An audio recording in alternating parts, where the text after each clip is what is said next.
I always felt, when I was 9 and 10, there was something special I was supposed to do.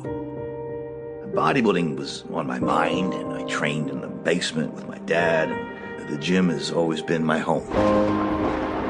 And I knew this is what I was supposed to do in life. I had no doubt that this was my destiny. This is what I was supposed to do in life. Life will take you down. Living is getting up every day.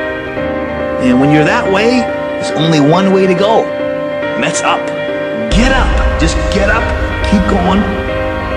I don't care if you're on your deathbed and you're dying and it hurts and anything. You have to promise yourself that you will not ever be a loser.